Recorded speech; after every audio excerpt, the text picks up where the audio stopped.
we're here at National Night Out at our police building. It's a great event. We got a lot of people here.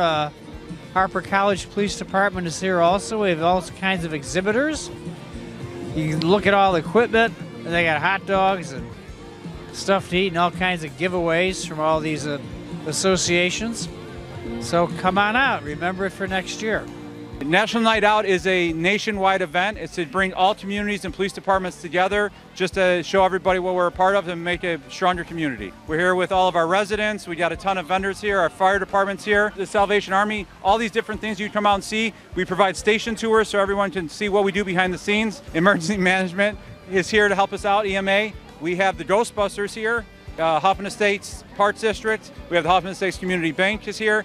And we also do canine demonstrations here so you can see Ajax in work. We have tons and tons of vendors, so we hope to see you next year, the first Tuesday of August every year.